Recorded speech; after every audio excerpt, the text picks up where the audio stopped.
युद्ध कैसा हुआ? बोले राम रावण युद्ध जैसा ही हुआ, दूसरी कोई उपमा नहीं है उसकी। गगनः गगनाकारम, कोई पूछे आकाश कैसा होता है तो क्या बताए? आकाश आकाश जैसा ही होता है, आकाश की उपमा किससे दी जाए? समुद्र कैसा होता है?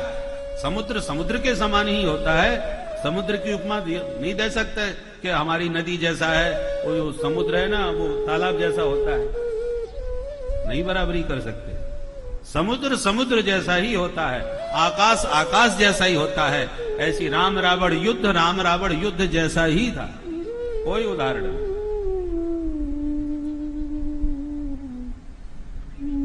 भगवान ने तक तक के तीर चलाए, रावण बहुत घायल हो गया, मूर्छित हो गया, गिर पड़ा।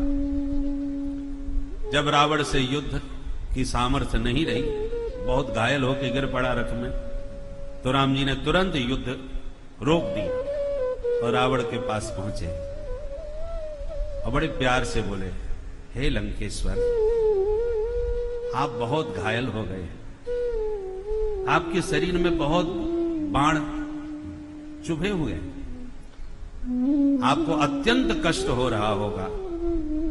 ऐसी स्थिति में इस वक्त आप युद्ध करने की हालत में नहीं हो। आवश्यक नहीं है कि आज ही युद्ध का फैसला हो जाए, निर्णय हो जाए हार जीत का। आप घर जाइए और स्वस्थ होकर के फिर कल आइए, तब हमारा आपका युद्ध होगा। रावण स्तब्ध रह गया, राम जी का मुख निहारता रह गया। शत्रु ऐसे भी होते हैं क्या? जिन राम जी को उनकी प्रिया के विरह में रावण ने जंगल जंगल रुलाया, हे खगमृग हे मधुकर श्रेणी करके कितना विलाप किए, और वही रावण जब घायल पड़ा हुआ है सामने, तो राम जी कहते हैं स्वस्थ होकर के आओ, तब तुमसे युद्ध करेंगे। इस समय आप बहुत परेशान दिखाई पड़ रहे हो, बहुत तुम्हें कष्ट हो रहा होगा। रावण जब घर पहुंचा, मंदोदरी ने तुरंत उनको संभाला, क्योंकि हालत बिगड़ी थी। बाण निकालने लगी, घाव भरने लगी। देखा मंदोदरी ने कि रावण की आंखों में आंसू है। घाव भरते हुए मंदोदरी ने कहा, स्वामी, लगता है आज आपको बहुत ज्यादा कष्ट हो रहा है, बहुत ज्यादा दर्द हो रहा है, बहुत अधिक घाव आपके शरीर में लग गए आज। अश्रुपात करता हुआ लंकेश्वर रावण ने कहा, अरे मंदोदरी, हम वीरों की शोभा ही इन घावों से होती है। मैंने बड़े युद्ध किए, बहुत से शरीर पर घाव खाए, परंतु घाव की पीड़ा कोई ज्यादा महत्वपूर्ण नहीं है, ये घाव तो लगते ही रहते हैं। तो स्वामी, आज आपकी आंखों में आंसू कैसे? रावण कहता है, देवी, ये घाव की पीड़ा कुछ भी नहीं है। मुझ रावण ने सारी दुनिया को मैंने रुलाया, नाम ही मेरा रावण है। रावण का अर्थ है रुलाने वाला। सारे संसार को जिसने रुलाया उसका नाम रावण। और इस रावण की भी आंखों में आंसू यदि हैं, तो इन बाणों की वेदना से नहीं, बल्कि राम जी के स्वभाव से। दुश्मन बहुत देखे, पर इतना सुंदर स्वभाव, ऐसा प्यारा दुश्मन कभी नहीं देखा। ये राम जी का अद्भुत स्वरूप है। शत्रु पर भी दया का भाव रखते। परस्मिन् बंधु वर्गे वा मैत्रे द्वैषे रिपौ तथा। दुश्मन ही क्यों ना हो, पर राम जी इतने दयालु हैं कि तुरंत उनका हृदय द्रवित हो जाता है। जहां कोई संकट में, कष्ट में दिखा, वो कितना भी दुष्ट हो, फिर भी राम जी तुरंत द्रवित हो जाते हैं।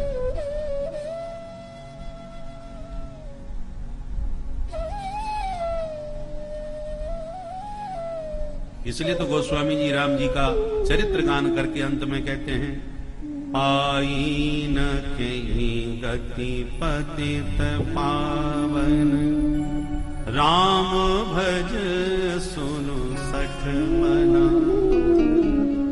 गोस्वामी जी अपने मन से कहते हैं मेरे 60 मन सुन, सुन 60 मना। अपने मन को डांटते हुए कहते हैं 60 मन ध्यान से सुन। ऐसा कौन पापी है जो राम जी का आश्रय लेकर के तर नहीं गया, मुक्त नहीं हो गया। पाई न कही गति पतित पावन राम, भज सुन 60 मना। ऐसे पतित पावन राम जी का भजन कर, पतितों का भी उद्धार करने वाले हैं। इसलिए तो भगवान को पतित पावन कहा जाता है।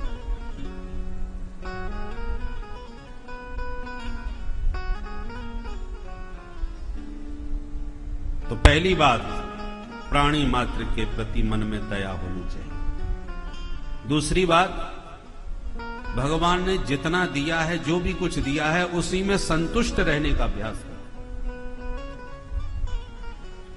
आप जब अपने जीवन में नीचे झांक के देखोगे तो लाखों करोड़ों की संख्या आपको अपने नीचे नजर आएगी, जितनी ऊंचाई पर आप बैठे हुए। लाखों लोग संसार में अंधे हैं, आप इस रंगीन दुनिया का नजारा देख रहे हैं, तो उन लाखों से बड़े हुए कि नहीं?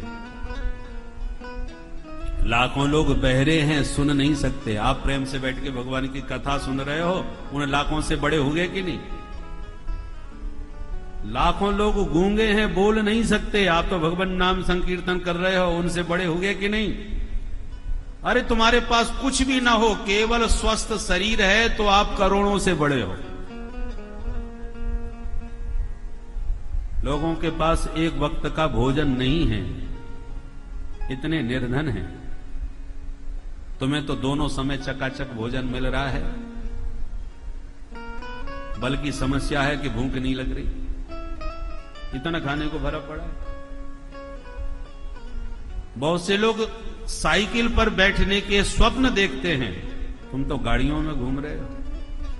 जरा अपने नीचे ध्यान दृष्टि से देखो, करोड़ों तुम्हें अपने से नीचे नजर आएंगे, तो हरि ने कृपा पूर्वक तुम्हें करोड़ों से ऊपर बैठा रखा है। इस कृपा पर कभी ध्यान दिया? अब आपसे भी ऊपर कोई बैठा है, उसे देखकर तुम परेशान क्यों हो रहे हो भाई? तुमसे ऊपर तो कुछ ही लोग बैठे होंगे, बाकी तो सब तुमसे नीचे है। इसलिए जो भी है, जितना है, उसमें प्रसन्न रहो। जाई विधि राखे राम, दाही विधि रही। ठाकुर जी ने बहुत दिया है। गोबा दरिद्रो हि विशाल तृष्णा, श्रीमाश्चको यस्व समस्त दोष। जो अपने जीवन में असंतुष्ट रहता है वो महादरिद्री है, और जो अपने जीवन में संतुष्ट है तो उससे बड़ा कोई धनवान नहीं। जब आवे संतोष धन, सब धन धूरी समान। और तीसरी बात, सर्वेन्द्रियोपशांत्याच। अपनी इंद्रियों में हमेशा संयम रखो। देखना इंद्रियों के न घोड़े बढ़े, इनमें हरदम ये संयम के घोड़े पड़े। अपने रथ को सुमार्ग लगाते चलो, कृष्ण गोविंद गोपाल गाते चलो। कृष्ण गोविंद गोपाल गाते चलो। अपने इंद्रिय रूपी गुणों पर अपना संयम बनाए रखो। ये 3 बातें जीवन में उतार लोगे तो जनार्दन आशु तुष्यति, गोविंदा पर बहुत जल्दी शीघ्र ही प्रसन्न हो जाएंगे। बोलो भक्तवत्सल भगवान की। श्री सुखदेव जी कहते हैं, परीक्षित, ये मैंने तुम्हें उत्तानपाद का वंश सुनाया। अब इन्हीं के भाई हैं प्रियव्रत, इतने प्रतापी थे ये। इन्होंने संकल्प लिया कि रात नहीं होनी चाहिए, रात होने से 12 घंटे अंधकार में बर्बाद हो जाते हैं। इसलिए रथेन ज्योतिर्मयेन रजनीमपि दिनम करिष्यामि, मैं रात को दिन के मैं बदल दूंगा। सूर्य के समान दैदीप्यमान रथ में आरूढ़ होकर के पृथ्वी की 7 परिक्रमा लगाई तो 7 दिन तक दिन ही बना रहा, रात्रि नहीं भई। ब्रह्मा जी घबराए गए, तुरंत प्रियव्रत को समझाने आए, बोले बेटा गड़बड़ न करो, रात हमने बनाई है लोगों को विश्राम देने के लिए। रात बुरी नहीं होती, बुरा हम लोग बना लेते हैं। रात में दिन भर का थका व्यक्ति विश्राम करता है, और जब दुनिया सोती है, शांत वातावरण होता है, तब संत अपनी साधना करते हैं, महात्मा लोग अपनी शांति में भजन करते हैं। और उसी शांत रात्रि के सन्नाटे में चोर अपना ताला चटकाते रहते हैं, वो अपना काम कर रहे हैं। तो रात बुरी थोड़ी है, अच्छा और बुरा तो हम लोग बना रहे हैं। रात की उस शांति में संत साधना कर रहे हैं, चोर अपना काम कर रहे हैं। प्रकृति की कोई वस्तु बुरी नहीं है, बुरा हम लोग बना देते हैं। हर चीज उपयोगी है। रसोई घर में मिर्ची भी रखी है, नमक भी रखा है, घी शक्कर सब रखा है। हर चीज की अपनी अपनी उपयोगिता है, पर सही ढंग से उपयोग करोगे तो भोजन का रस बढ़ेगा, उल्टा सीधा उपयोग कर दोगे तो वही रस बिगड़ जाएगा। सब्जी में नमक डालना भूल गए, पाने वाले मुंह बिगाड़ करके उठे, अरे राम राम, कुछ स्वाद ही नहीं था। दूसरे दिन आपको अपनी गलती का पता चला तो विशेष ध्यान रखा तो गलती से 2 बार नमक गिर गया। दूसरे दिन भी मुंह बिगाड़ के लोग खड़े हो गए कि पूरी कड़वी करके रख दी सब्जी, इतना नमक पटक दिया। तीसरे दिन उसी नमक को बूरा समझ के खीर में डाल दिया, खीर का सत्यानाश हो गया। आपने क्रोध में आकर के नमक की पोटली उठा के गंगा जी में फेंक दी। नमक की वजह से ही भोजन खराब होता है। अब बोलिए नमक खराब है कि आपकी अकल खराब है? नमक बहुत उपयोगी है, इसका नाम तो राम रस है। लवण बिना बहु व्यंजन जैसे, नमक के बिना तो स्वाद ही नहीं है, इसलिए वैष्णव लोग तो इसे राम रस बोलते हैं। पर इसका सही ढंग से उपयोग करना आपके पास यदि नहीं आता तो वह रस बिगाड़ देता है। ऐसी हर वस्तु उपयोगी है, उसका उपयोग करना सीखो। काम बड़ा उपयोगी है, क्रोध भी उपयोगी है, सही ढंग से उपयोग तो करो। क्रोध का भी सदुपयोग किया जा सकता है, काम का भी सदुपयोग किया जा सकता है। अरे सुयोग वैद्य तो विष की भी औषधि बना लेते हैं, उपयोग करना आता है। हम जहर खा के मर जाते हैं, वैद्य जहर के द्वारा मरे हुए लोगों को स्वस्थ करते हैं। बहुत सी बीमारियों का इलाज विष से हो जाता है। इसलिए प्रकृति की हर वस्तु उपयोगी है, उपयोग करना सीखो। बात समझ में प्रियव्रत को आ गई, आग्रह त्याग दिया। इनके द्वारा पृथ्वी में 7 द्वीप और 7 समुद्रों की रचना हो गई।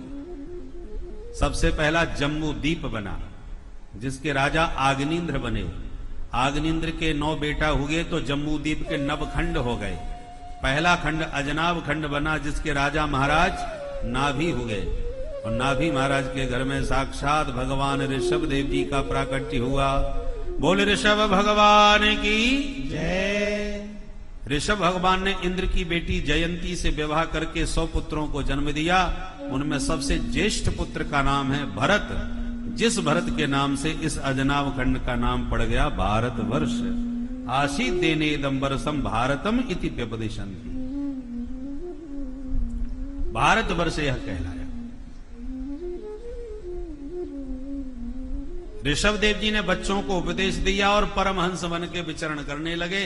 अरहन नाम के राजा ने इनके क्रियाकलाप का अनुगमन किया, तो वहीं से जैन मत का शुभारंभ हो गया।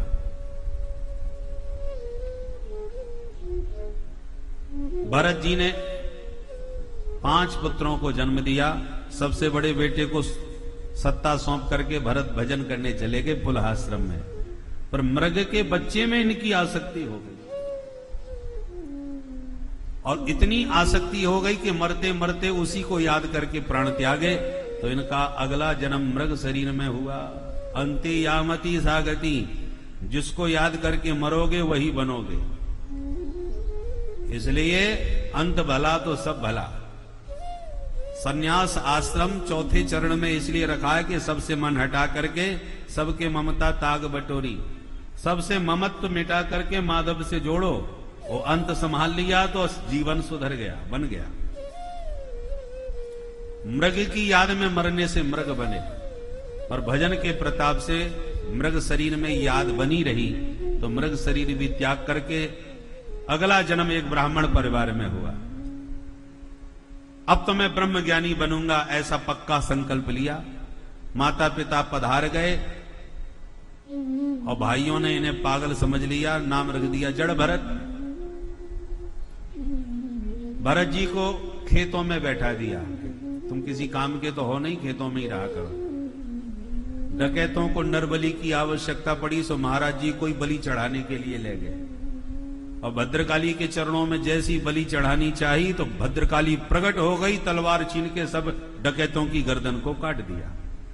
जड़ भरत जी उठ के चल दिए।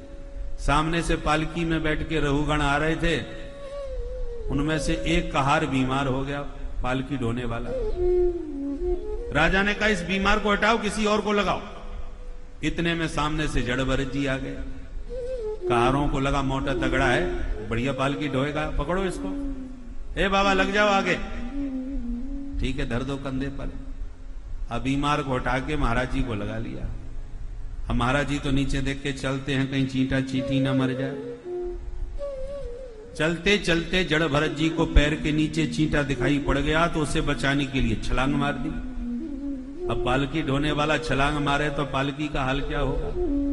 महात्मा ने छलांग मारी, पालकी डगमगाई, राजा की खोपड़ी चट, राजा का माथा गर्म हो गया। हे बोढ़ारा साधुत कमित विषम मुहियते यानम। चिल्लाते हुए राजा ने कहा मूर्खो, तुम्हें पालकी ढोना नहीं आता, कैसे चला रहे हो। कहारों ने इनकी शिकायत कर दी, महाराज अयम अधुनैप नियुक्तोपि न द्रुतम व्रजति। हमने इसको अभी अभी पकड़ के लगाया, ये ठीक से नहीं चल रहा महाराज। राजा ने झांक के नीचे देखा, मोटे तगड़े महात्मा। राजा मजाक उड़ाने लगे, अरे बेचारा कितना पतला दुबला, 1.5 हड्डी का, एक एक हड्डियां चमक रही, इसलिए बहुत कमजोर है। पालकी ढोने में बेचारे को कष्ट हो रहा होगा।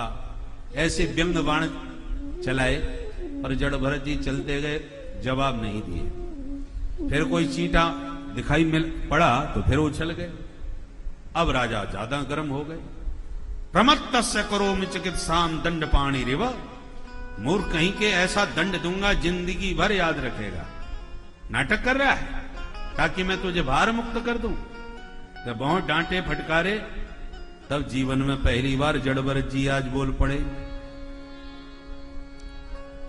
जड़ भरत जी ने पहली बार मुंह खोला। त्वयोदितं व्यक्तम विप्रलब्धम भरतुस्य मे स्याद् यद् वीरभार गन्तुर्यदि स्यादधिगम्य बद्ध्वा पीबेति रासौ न वेदां प्रवाद। अरे राजन, आप कैसे दंड दोगे? मैं तो ना मोटा हूं, ना पतला हूं, ना पैदा होता हूं, ना मरता हूं। मोटा होगा तो ये शरीर होगा, कष्ट होगा तो इस शरीर को होगा, भार होगा तो इस शरीर के ऊपर होगा। इन सारे द्वंद्वों से मैं एकदम अलग हूं। अस्ति जायते वर्धते पन्नमते अपक्षीयते विनश्यति आदि ये जो षडूर्मियां हैं, ये सब देह के धर्म हैं। और मैं देह नहीं, मैं देही हूं। मैं क्षेत्र नहीं, मैं क्षेत्रज्ञ हूं। मैं शरीर नहीं, मैं शरीरी हूं, आत्मा हूं। ऐसे दिव्य शब्दों का श्रवण करके रघुगण गदगद हो गया। अरे राम राम, देखने में तो ये पागल लगता है, पर बातें तो इसकी बड़ी गंभीर, बहुत पढ़ा लिखा लगता है। काकः कृष्णः पिकः कृष्णः को भेद पिक काकयो। कौआ कोयल देखने में दोनों बिल्कुल एक जैसे लगते हैं, पर बोलने पर पता चलता कौआ बोल रहा है या कोयल कूक रही है।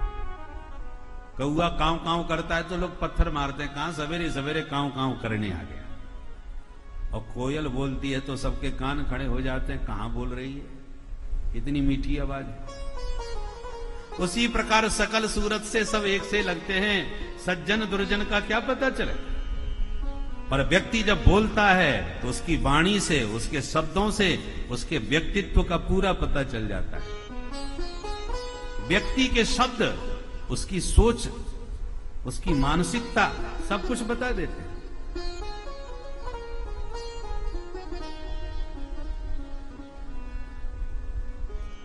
जड़ भरत जी के वचनों ने रघुगण को गदगद कर दिया, प्रभावित कर दिया। ध्यान से रघुगण ने देखा तो कंधे पर जनेऊ दिखाई पड़ा जड़ भरत जी के। तुरंत पालकी से नीचे रघुगण कूद पड़े, चरणों में गिर के बोले, कस्त्वं निगूढ़स्य रसि द्विजानां विभर्षि